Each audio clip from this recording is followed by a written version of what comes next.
Alors, on va écouter Dionysis Samplaras, qui a travaillé avec nous cette année, donc, qui est doctorant à l'INREV, donc sous la direction de Shu Ying-chun, qui n'est pas là aujourd'hui, on regrette. Hein? Shu Ying-chen. Bon, je suis désolée, heureusement qu'elle n'est pas là. Moi, je dis Shu Ying parce que son nom de famille, j'ai toujours du mal à le dire. Et donc, Dionysis, c'est lui qui a développé la proposition dans la 3e performance. Donc, cette fin d'après-midi, on passe un petit peu le relais à ceux qui ont travaillé avec nous cette année. Donc, Dionysis maintenant. Et puis, tout à l'heure, dès que Dionysis sera terminé, on se déplacera en salle de projection pour aller voir le film de Florent. Florent Medina, qui a travaillé avec nous et qui a ensuite fait son master avec un film à partir du travail. Donc, Dionysis maintenant, et ensuite on se déplace, on va écouter Florent. Voilà. Bon, malheureusement pour vous, la plupart des choses que je vais vous dire étaient déjà évoquées dans la journée, mais bon, quoi faire? Oui, certainement. Donc, je m'appelle Dionysis et ça fait... C'est bon? D'accord. Tiens, je pense. Et ça fait 3 ans que je suis en France à l'occasion d'un master franco-hellénique qui est une collaboration entre l'école des beaux-arts d'Athènes et le département Arts et Technologies de l'image de Paris 8. C'est là où j'ai rencontré Shu Ying, qui est actuellement la directrice de ma thèse. Et en même temps, actuellement, je suis aussi chercheur aussi à l'ENSA, dans le laboratoire de recherche Sensat Lab, et à l'équipe spatiale média. Et donc, l'année dernière, j'ai eu l'opportunité de collaborer avec toutes ces équipes ici, dans le cadre du projet Le Corps Infini. Et donc, je veux vous présenter à travers d'une petite partie de mon parcours pourquoi ce projet m'a intéressé et comment il a nourri mes recherches. Donc, principalement, mon domaine d'intérêt est l'interaction et la participation physique, sensorielle et émotionnelle dans les expériences interactives. Une création interactive propose un espace de communication ouvert et dans cet espace, on a invité à engager nos expériences et nos connaissances antérieures afin d'établir cette communication. Donc on est souvent invité à déployer aussi le sens et le corps et c'est exactement grâce à nos actions que l'œuvre prend une forme différente, devient phénologiquement différent pour chacun.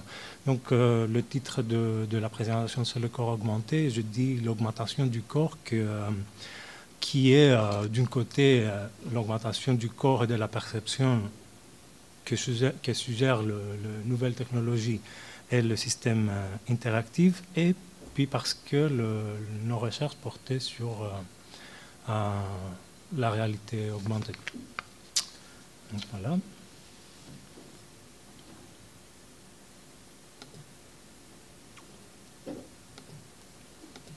Non. Voilà. Donc là, je vais vous présenter une œuvre que j'ai réalisée il y a 3 ans.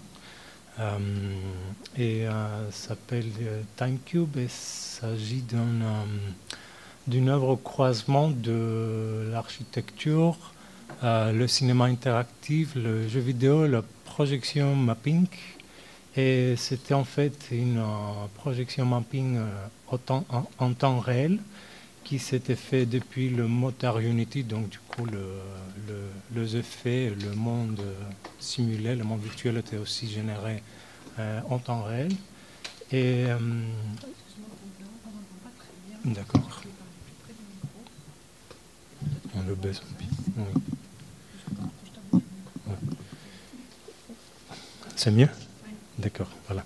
Et l'interaction était faite par un objet qu'on a créé pour ce fin, on était inspiré par une horloge, et on a pris ce cube dans lequel on a intégré quelques capteurs qui repèrent sa position et son orientation dans l'espace. Et en plus, on avait le capteur de notre position par rapport à l'œuvre. Je vous montre une petite vidéo.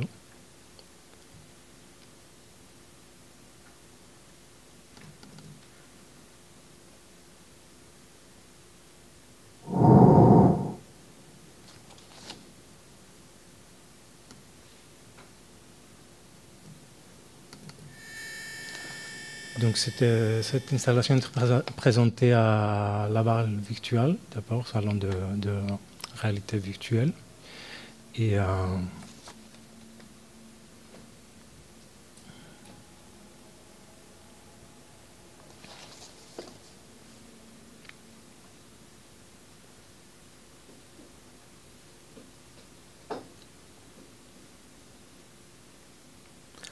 c'est en général tous les outils, toutes les technologies qui existent et qui apparaissent au fil du temps, toutes les avancées technologiques nous permettent de créer des œuvres hybrides comme ça, afin de communiquer avec le monde d'une manière alternative.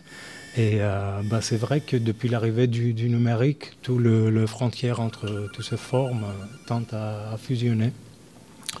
Et donc on peut dire qu'une œuvre interactive est une forme d'expression qui tente de mettre en relation le spectateur avec l'œuvre, l'impliquer, le faire participer aux événements et le faire interagir avec son corps et bien sûr avec son esprit. Donc la position, mais aussi leur façon dont le corps opère deviennent des notions fondamentales dans l'évolution de la narration et de la perception. Et comme l'œuvre présuppose notre intervention, elle est toujours proposée comme ouverte ou inachevée.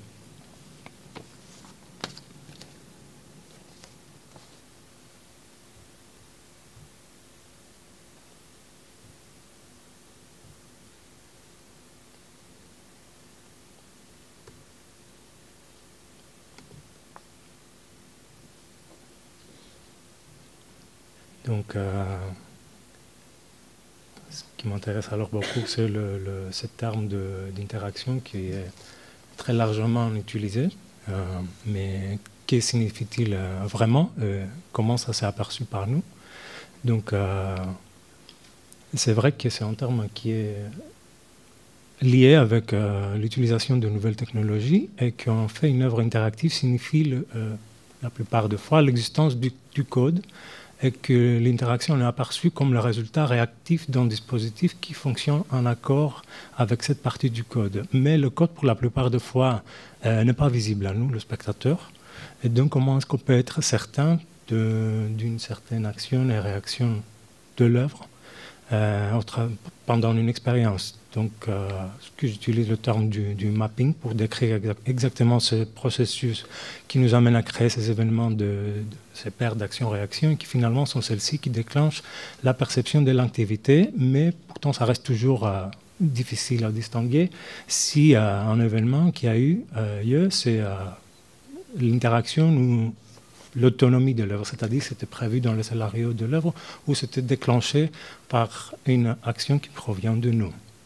Et, en général, on peut dire que l'interaction avec l'environnement, qu'il soit réel ou virtuel, devient possible à travers de notre corps, par l'utilisation de la coordination par exemple, des expressions, de mouvements, etc. Donc, le processus de la perception est en relation constante et codépendant avec le corps et l'esprit. Et dans le cas de l'art interactif, comme elle est un domaine radicalement interdisciplinaire, il fait surgir de séparation et de dualisme comme objet-sujet ou œuvre-spectateur. Et pourtant, le fait que l'interaction est un processus incarné, la plupart de ces séparations devient un peu floue. Donc, l'interaction principalement prend sens lorsqu'elle est constante avec, ou au moins en analogie avec, les effets d'une action dans le monde réel.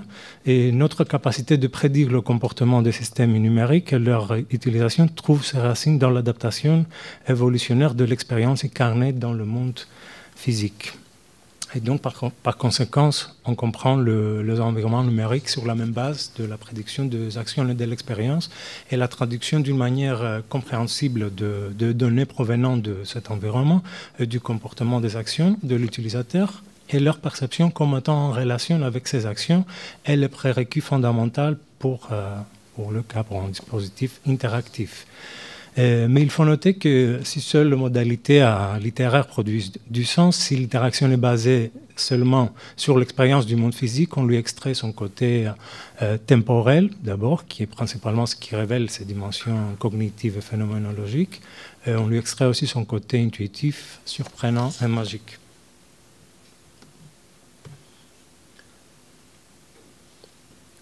En pensant alors sur le corps et la façon dont on peut interagir, j'ai commencé à faire une recherche sur le capteur biométrique.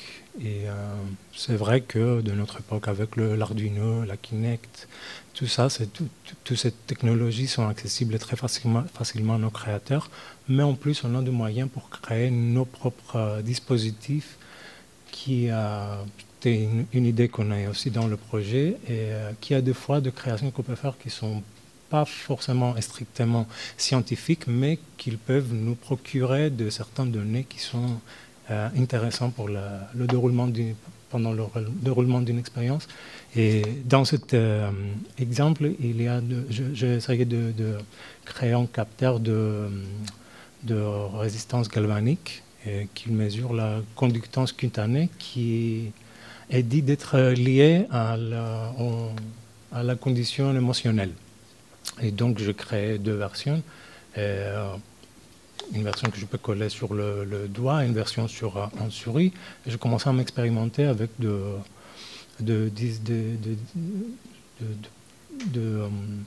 mondes génératifs, voire je nourris leur développement au travers de ce capteur.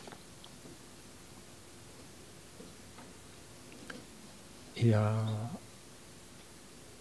après ces projets, j'ai eu l'opportunité de commencer à travailler dans un projet de recherche scientifique qui s'appelle PERPEP, c'est Perception Espace Partagé, et qui est un projet qu'on a réalisé à INSAD Lab en collaboration avec le Collège de France, mais aussi à Lambertos, et un autre physiologiste, Simon Lambret.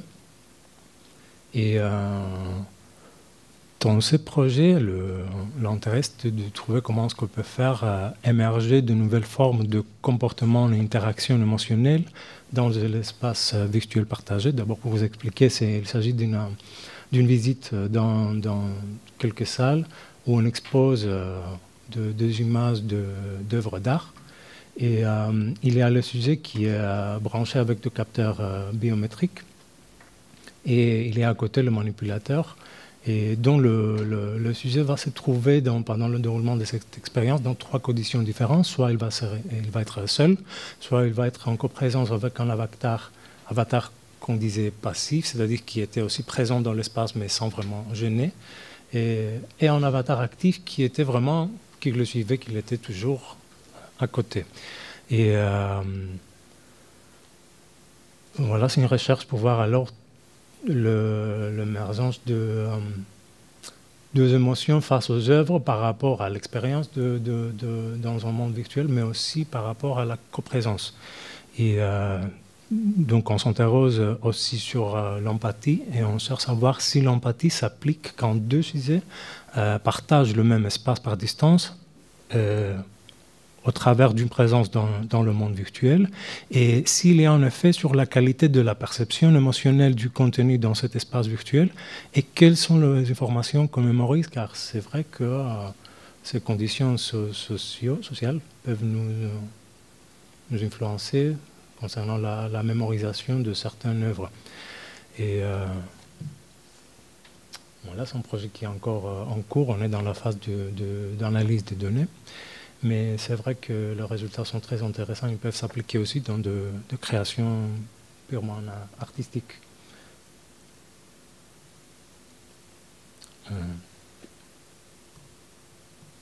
Là, c'est un autre projet dans lequel je suis travaillé avec le capteur biométrique, et ça s'agit d'un projet art-science. Et ça s'appelle DualCore, c'est un projet financé par l'ABEX, Arts des As. Et il s'agit d'une performance immersive pendant laquelle, pour une durée de 2 semaines, les deux auteurs du projet étaient plongés dans un monde virtuel qu'elles ont créé elles-mêmes et dans lequel elles ont adopté la même identité. Donc, toutes les personnes qui se connectaient dans ce monde pour interagir avec eux ne voyaient qu'une seule identité. C'était une recherche sur le dédoublement et la question de l'identité. Et dans son projet, on a implémenté toujours le système de capteurs biométriques. Et je travaillais dans la phase qui est en bas, qu'il s'agit d'un dispositif de retransmission en temps réel de toutes ces données qui étaient captées pendant la performance. Et on voulait lui donner l'esthétique d'un dispositif médical. Donc, chaque côté, il y a la représentation de chacune des deux personnes qui font la performance. À noter que les deux personnes n'ont aucun contact avec le monde physique. Pas de téléphone, pas de mail, pas de contact entre eux. Ils sont fermés, chacune dans une chambre pendant les 2 semaines. Et donc, il y avait une caméra Kinect qui captait leur posture, qui nous donnait aussi l'information sur leur comportement. Et en bas, on voit le data qui provient de ces capteurs sous une forme de brut, le data brut. Et au milieu, j'ai réalisé une visualisation un peu abstraite de ces données en temps réel.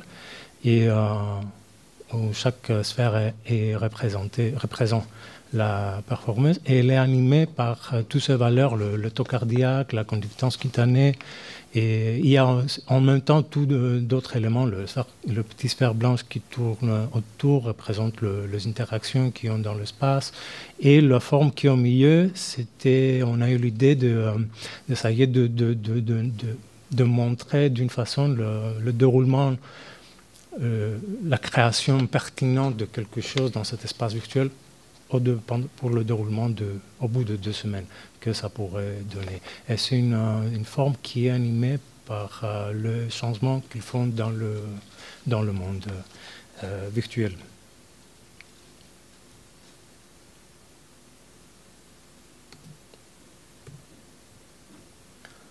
Donc, tout ce projet évoque ces côtés de relation homme-machine, mais il y a aussi le côté de relation homme-homme à travers de la machine qui vient de...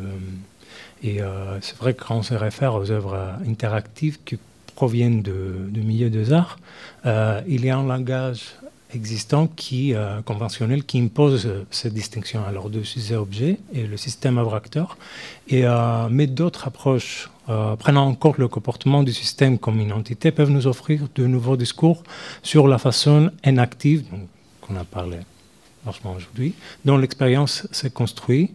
Donc on pourrait imaginer ou proposer la conception d'un type de corps implicite, entre guillemets, tout en prenant en conscience de la condition dynamique de l'interaction et une compréhension de l'incarnation continue temporelle et spatiale comme le processus de la production du sens, que tout ce qu'on a alors déjà évoqué aujourd'hui comme une action, la liaison entre l'action et la perception, et qui est cette boucle rétroactive de laquelle émergent de structures cognitives nouvelles et d'expériences qui engagent la totalité du corps. Et donc, comme tous les systèmes interactifs sont une forme particulière de communication intersubjective qui nous suscite l'imagination, les émotions, et nous font l'entrée dans d'autres formes de relations et de participation. Et en plus, la différence alors de la perception de l'esthétique entre le créateur et l'utilisateur forme aussi un dialogue et une communication entre eux. Et cela, des fois, peut aussi nous permettre l'empathie, qui consiste à élargir les limites de notre réflexion personnelle en adoptant un point de vue universel qui ne peut être atteint qu'en se mettant à la place des autres. Et voilà, en arrivant à ce sujet de l'empathie, c'est ça qui a principalement nourri notre investissement pendant la première année du projet. Donc, même si comme terme était déjà évoqué dans le projet POP ou d'autres recherches que je fais au passé, c'était vraiment dans ce projet que je puis vraiment aller à fond. Donc, je vous montre une petite vidéo.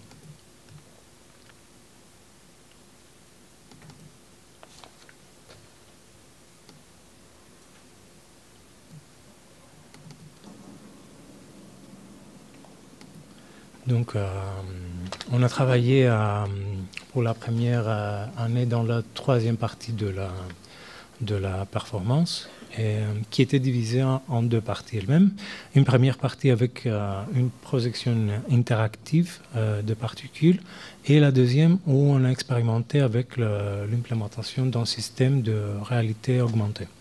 Et donc concernant la première partie, c'était une caméra web qui captait l'image en temps réel de la performance et projetait cette interaction avec le particule. Et je pourrais dire que c'était plutôt un choix personnel d'aller vers une solution d'une projection pour deux raisons. Principalement parce que d'abord, car on a discuté avec Kichu et Claire, on pensait que c'est une bonne façon d'avoir une continuité entre les deux premières parties, puisqu'il y avait déjà dans la deuxième partie la projection sur la tuile. Et voilà, donc c'était aussi le passage entre le monde réel vers le monde virtuel.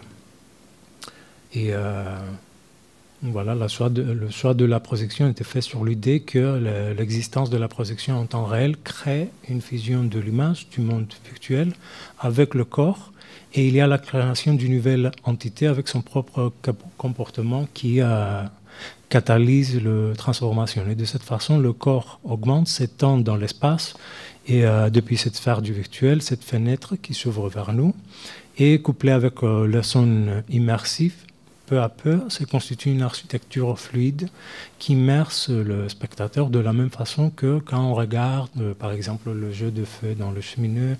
Voilà, sauf que dans ce cas, on ajoute aussi la narration, et donc on provoque l'imaginaire. Et ça, c'est fait partie c'était la deuxième partie qui tournait sur une tablette. Il y avait aussi une petite implémentation sur un portable pour une casque virtuelle. Et là, on a essayé on a branché un capteur sur l'acrobate, sur le circassien, et qui communiquait sa rotation dans l'espace. On pourrait capter à travers un serveur qu'on a mis en place, on pourrait récupérer ces données et animer le monde virtuel dans la tablette et dans la case virtuelle. Et ce qu'on voulait faire, c'est d'essayer afin d'aider le public à arriver à avoir ce sentiment de l'empathie, d'abord par l'utilisation de la technologie, une technologie qui est assez proche à nous, le portable, la tablette, car ce n'est pas toujours très évident que la technologie peut nous faire sentir à l'aise. Et deuxième, c'était faire une démocratisation, entre guillemets, de ce qui déroule devant lui, lui donner l'opportunité de choisir un propre point de vue et un petit changement dans ce qui se passe dans l'espace autour de lui. Et donc voilà, il y avait pas mal de problèmes techniques apparemment qui sont à discuter, voir comment on peut avancer. C'était le 2, le premier. Oui, et celle-là, c'est la tablette, celle où le petit point qui balade. Il y avait dans la tablette et dans le portable. Oui. Ah, et dans les lunettes, oui, c'est ça. Voilà. Voilà.